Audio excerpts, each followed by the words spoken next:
Good morning, students. So this is our next chapter, that is double entry system.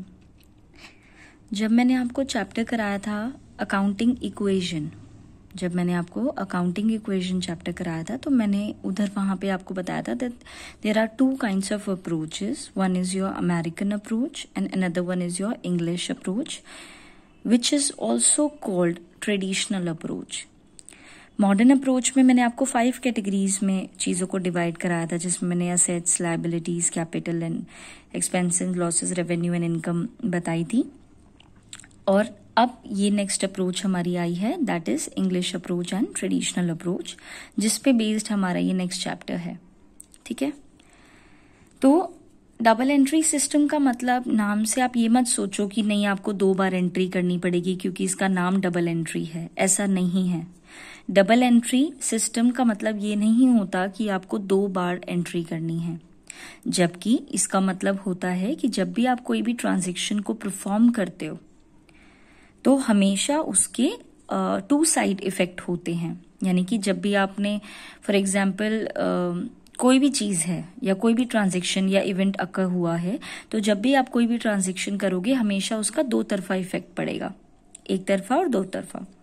तो हमेशा every transaction has 2 fold aspects. ठीक है, for example आपने machinery खरीदी, आपने machinery purchase करी, इन कैश, ऑन कैश लगा लो, 50,000 या 1 लाख की मशीनरी आपने परचेज करी. आपने मशीनरी खरीदी 1 लाख रुपीज की, of cash rupees 1 lakh rupees. ठीक है, तो अब इसके देखो 2 साइड इफेक्ट पड़ेंगे. एक तो जब आपने मशीनरी खरीदी तो उस वजह से मशीनरी असेट्स होती है, तो असेट्स क्या हो जाएगी, इंक्रीज हो जाएगी. और जब आपने मशीनरी खरीदी तो 1 लाख रुपए आपके जेब से गए, यानी कि कैश का बैलेंस आपका 1 लाख रुपए से डिक्रीज हो जाएगा और असेट्स का बैलेंस 1 लाख रुपए से इंक्रीज हो जाएगा. तो यानी कि ट्रांजेक्शन एक ही है, that is machinery purchase of worth rupees 1 lakh rupees की. हमने 1 लाख रुपए की मशीनरी खरीदी है, तो ये एक ट्रांजेक्शन है. बट इस एक ट्रांजैक्शन की वजह से मशीनरी यानी कि असेट्स में ऐड हो जाएगा, क्योंकि हमने मशीनरी खरीदी है तो बैलेंस शीट की असेट साइड पे रिकॉर्ड करेंगे. तो और कैश हमारी जेब से जाएगा 1 लाख रुपीज, जो कि कैश के बैलेंस को रिड्यूस करेगा. यानी कि ट्रांजैक्शन एक है लेकिन असर इसका 2 जगहों पे पड़ा है, एक असेट्स पे और एक असेट्स की ये टेंजिबल असेट्स पे यानी कि मशीनरी पे, और एक कैश पे है. तो कैश भी एक तरीके से असेट्स ही, लेकिन यहाँ पे असेट्स का नाम कैश है और यहाँ पे असेट्स का नाम मशीनरी है. तो मशीनरी का बैलेंस इंक्रीज हो जाएगा और कैश का बैलेंस डिक्रीज हो जाएगा. ठीक है, तो यानी कि 2 साइड इफेक्ट पड़े. क्लियर है ये बात. सेम इसी तरीके से इसी क्वेश्चन को लेते कि फॉर एग्जाम्पल हमने मशीनरी परचेज करी फ्रॉम राम, हमने राम से मशीनरी परचेज करी ऑन क्रेडिट यानी कि उधार पर. कितने रुपए की, फॉर एग्जाम्पल 1 लाख की खरीदे, लेकिन यहाँ पे तो हमने कैश में खरीदी थी, यहाँ पे हमने किस में खरीदी है, क्रेडिट में यानी कि उधार पे खरीदी है. अब इससे एक ट्रांजैक्शन से 2 इफेक्ट आएंगे. एक तो मशीनरी खरीदी है तो मशीनरी का बैलेंस प्लस हो जाएगा, और क्योंकि आपने उधार पे खरीदी है तो जब भी आप क्रेडिट पे परचेज करते हो तो आपके क्रेडिटर्स इंक्रीज हो जाते हैं. तो यहाँ पे आपके क्रेडिटर्स इंक्रीज हो जाएंगे. तो यानी कि एक साथ आपका 2 इफेक्ट पड़ा, एक मशीनरी पर और एक क्रेडिटर्स पर. ठीक है, तो जब भी आप कोई भी ट्रांजैक्शन को करते हो तो हमेशा उसके 2 जगह इफेक्ट पड़ता है या प्रभाव पड़ता है, मशीनरी कैश पे या मशीनरी क्रेडिटर्स पे. ठीक है, क्लियर है. तो डबल एंट्री सिस्टम का मतलब क्या होता है, व्हेन ईच या one transaction has 2 folded aspect या 2 साइड इफेक्ट, उसको हम लोग क्या बोलते हैं, डबल एंट्री सिस्टम. नेक्स्ट आ जाता है एक बुक जो होती है डबल एंट्री सिस्टम की, उसको लिखी गई थी 1494 में. बहुत ही पुराने समय की ये बात है, इटली में इसकी शुरुआत हुई थी. तो ल्यूका पिचोली इसका नेम है, जिन्होंने एक्चुअल में अकाउंट्स की फॉर्मेशन करी या डबल एंट्री सिस्टम को वो एक्चुअल में लेके आए 1494 में, जो कि इटली में रहते थे. ठीक है, अब नेक्स्ट आ जाता है very very important aspects, that is classification of accounts. ये जो अब मैं आपको वीडियो में एक्सप्लेन कर रही हूँ, this is very very important topic. Life time मतलब ये लगा लो कि इसी के ऊपर पूरी की पूरी अकाउंट्स डिपेंड है, सिर्फ इस एक चार्ट पे। ठीक है, तो क्लासिफिकेशन ऑफ अकाउंट्स में दो अकाउंट्स आते हैं, एक होता है आपका पर्सनल अकाउंट और एक होता है आपका इम्पर्सनल अकाउंट। ठीक है, पर्सनल अकाउंट में इंडिविजुअल्स, ध्यान से समझते जाइएगा सारी चीजों को। पर्सनल अकाउंट में इंडिविजुअल्स, फर्म्स, इंस्टीट्यूशन या कंपनीज को टेकन किया जाता है। ठीक है, पर्सनल अकाउंट का रूल क्या होता है, debit the receiver credit the giver, कि जो पर्सन या जो फर्म अगर रिसीव कर रही है तो उसको हम डेबिट करेंगे और जो दे रहा है उसको क्रेडिट, यानी कि रिसीवर डेबिट है, लेने वाला डेबिट और देने वाला क्रेडिट। ठीक है, और इसके अंदर इंडिविजुअल, फर्म्स, इंस्टीट्यूशन और कंपनीज आते हैं। पर्सनल अकाउंट को फर्दर डिवाइडेड किया गया है 3 पार्ट्स में। एक है आपका नेचुरल पर्सनल अकाउंट, एक है आर्टिफिशियल पर्सनल अकाउंट और एक है रिप्रेजेंटेटिव पर्सनल अकाउंट। ठीक है, नेचुरल तो नाम से ही पता लग रहा है, ह्यूमन बीइंग्स, नेचुरल हम जैसे लोग। ठीक है, आप हो गए, हम हो गए, पेरेंट्स हो गए, टीचर्स हो गए, लॉयर्स हो गए। तो नेचुरल पर्सनल अकाउंट में अकाउंट्स ह्यूमन बीइंग का लेते हैं।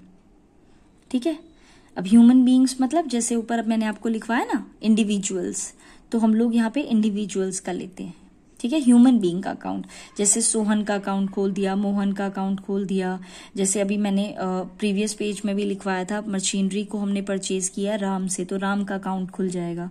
तो Sohan account, Mohan account, Ram account, Sita, Gita, Mita, जो भी है ह्यूमन बीइंग्स के जब आप अकाउंट को ओपन करते हो तो वो इंडिविजुअल में आता है। सेम इसी तरीके से प्रोप्राइटर कौन होते हैं, कंपनी के मालिक, तो वो भी तो ह्यूमन बीइंग ही होते हैं।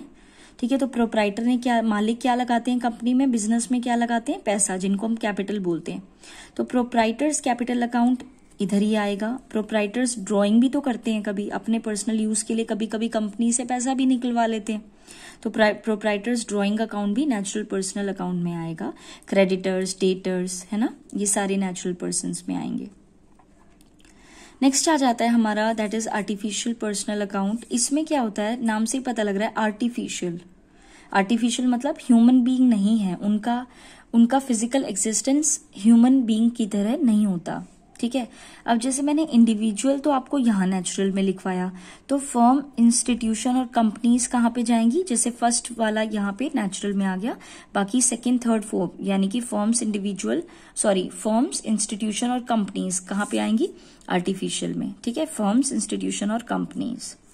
अब जैसे फर्म का अकाउंट है, आर्टिफिशियल पर्सनल अकाउंट में जाएगा। बैंक अकाउंट है, आर्टिफिशियल पर्सनल अकाउंट में जाएगा, क्योंकि बैंक एक तरीके की इंस्टीट्यूशन कंपनीज में ही आता है।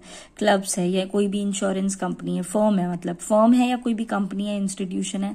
बैंक भी एक फाइनेंशियल इंस्टीट्यूशन होता है, तो वो यहाँ पे जाएगा। ठीक है, नेक्स्ट आ जाता है रिप्रेजेंटेटिव पर्सनल अकाउंट। ये एक ऐसा अकाउंट होता है जो कि एक पर्टिकुलर पर्सन को या एक ग्रुप को रिप्रेजेंट करता है।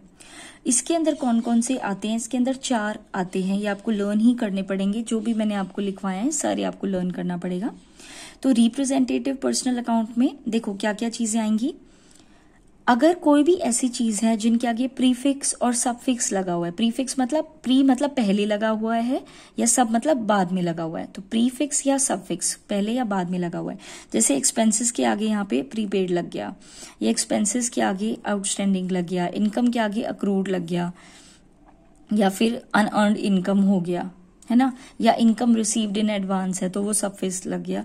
तो ये जितनी भी ये 4 चीजें हैं, प्रीपेड यानी कि expenses paid in advance, outstanding expenses यानी कि expenses due but not receive, accrued income, unearned income, income received in advance या income earned but not received.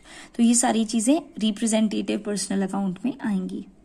ठीक है, चलिए, तो ये आपका पर्सनल अकाउंट यहाँ पे कंप्लीट हो गया है। ठीक है, नेक्स्ट आ जाता है आपका यहाँ पे इम्पर्सनल अकाउंट। जो पर्सन के अलावा होते हैं उनको इम्पर्सनल बोलते हैं। ये दो पार्ट्स में डिवाइडेड हैं, रियल अकाउंट और नॉमिनल अकाउंट। ठीक है, रियल अकाउंट का मतलब क्या है, यहाँ पे तो हम पर्सन्स, इंडिविजुअल, इंस्टीट्यूशन या कंपनीज को लिया करते थे। यहाँ पे आप ऑब्जेक्ट्स को लेते हो, थिंग्स को लेते हो, कोई ऐसी थिंग्स जिनको आप मनी की टर्म्स में उनको मेजर कर सकते हो, या फिर वो बिजनेस की ही प्रॉपर्टी होती हैं, जैसे कि बिजनेस का पैसा, बिजनेस का फर्नीचर, बिजनेस की मशीनरी, बिजनेस की गुडविल या कुछ इस तरीके से, या बिजनेस का प्लांट, बिजनेस की लैंड, बिजनेस की बिल्डिंग। तो इस तरीके से ऐसी थिंग्स या ऑब्जेक्ट जिनको आप मनी की टर्म्स में मेजर कर सकते हो या फिर वो बिजनेस की प्रॉपर्टी होती हैं। इसका जैसे इसका रूल क्या था, क्योंकि ये पर्सन था तो लेने वाला रिसीवर डेबिट था और देने वाला क्रेडिट गिवर था। ठीक है, debit the receiver, credit the giver. तो रियल अकाउंट में डेबिट व्हाट कम्स इन आता है और क्रेडिट व्हाट गोज आउट आता है। ठीक है, तो debit what comes in, credit what goes out आता है। ठीक है, ये चीज आ जाती है। अब जो रियल अकाउंट है उसको भी फर्दर डिवाइडेड किया गया है टू पार्ट्स में। एक है आपका टेंजिबल अकाउंट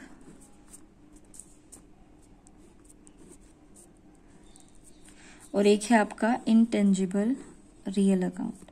ठीक है, तो टेंजिबल रियल अकाउंट में क्या होता है, ऐसी कोई भी अकाउंट्स उन चीजों का जिनको आप देख सकते हो या छू सकते हो या खरीद सकते हो, बेच सकते हो, फेल्ट कर सकते हो, तो वो टेंजिबल में आती हैं। ठीक है, जैसे ये आपके सामने ये है, ये फर्नीचर है। ठीक है, इट्स ए टेबल, तो इसको आप देख सकते हो, दिख रही है, आप इसको छू सकते हो। ठीक है, अब दूसरी बात, इसको मैंने कहीं पे खरीदा होगा, जब ये यूज की बाहर हो जाएगी तब मैं इसको बेच भी सकती हूँ।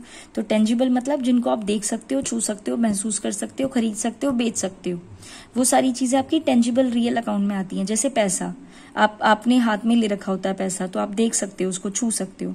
स्टॉक, गुड्स, लैंड, खड़े हो सकते हो, छू सकते हो, बिल्डिंग देख सकते हो, छू सकते हो, तो वो टेंजिबल में आती हैं।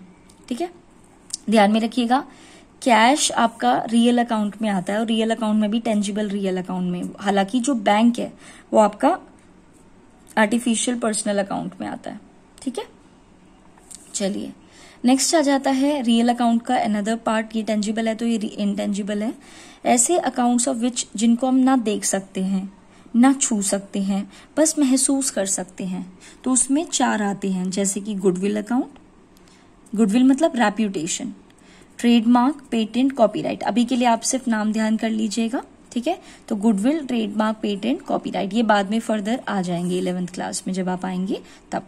ठीक है, तो इसका ध्यान में रखिएगा। रियल अकाउंट का debit what comes in, credit what goes out है। जो आ रहा है उसको डेबिट कर दो, जो जा रहा है उसको क्रेडिट कर दो। फॉर एग्जाम्पल आपने कोई मशीनरी खरीदी तो मशीनरी आ रही है तो मशीनरी डेबिट हो जाएगी, और अगर फॉर एग्जाम्पल फर्नीचर बेच रहे हो तो फर्नीचर जा रहा है तो उसको क्रेडिट कर दो। ठीक है, लास्ट है आपका नॉमिनल अकाउंट। तो जो भी expenses, losses, income, profit and gains वाले अकाउंट्स होते हैं तो वो इधर आते हैं।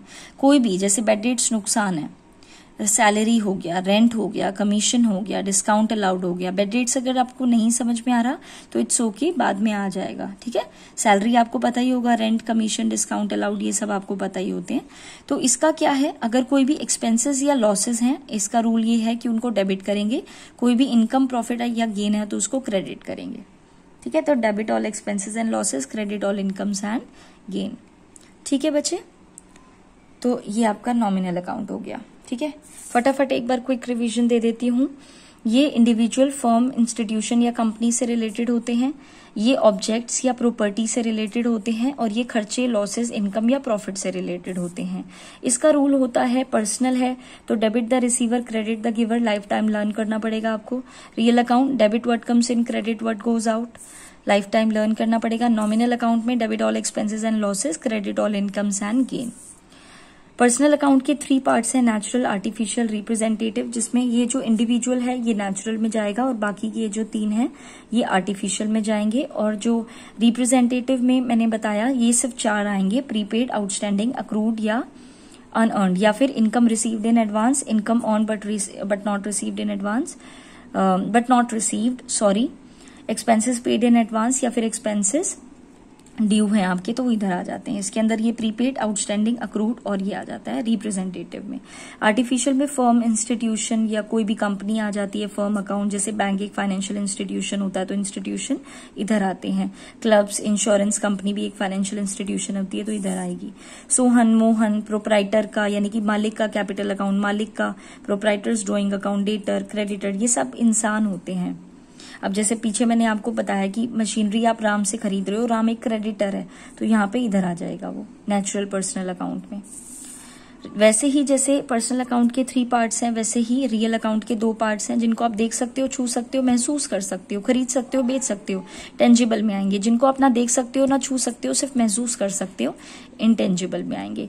Cash, stock, land, building, plant, etc, furniture, ये सब इधर आएगा। और यहाँ पे goodwill, trademark, patent, copyright intangible में आएंगे।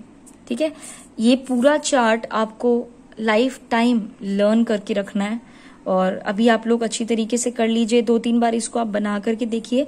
अपनी नोटबुक्स में आपको ये कंप्लीट चार्ट उतारना है और इसी फॉर्म में उतारना है। ठीक है, ऐसे मत उतारना, अदरवाइज आएगा नहीं। पेज को इस तरीके से उतारना है आपको।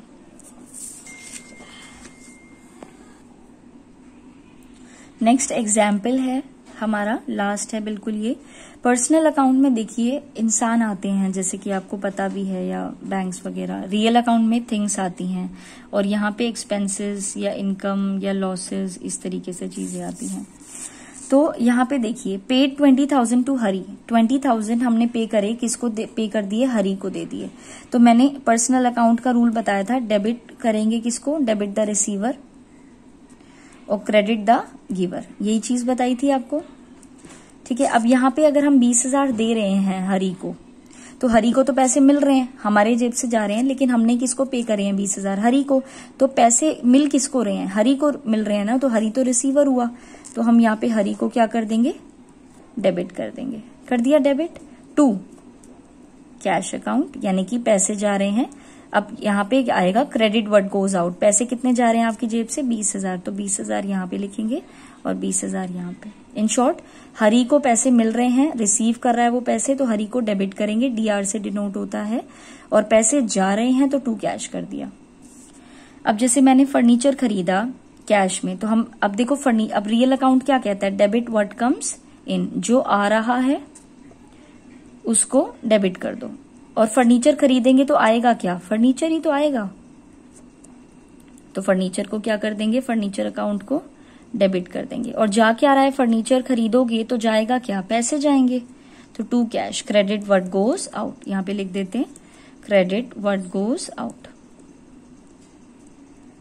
जो जा रहा है, पैसे जो जेब से जा रहे हैं उसको क्रेडिट कर दीजिए।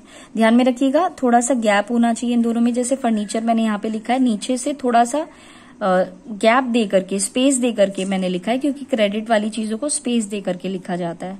20,000 का फर्नीचर खरीदा है तो यहाँ पे आप 20,000 लिख देंगे।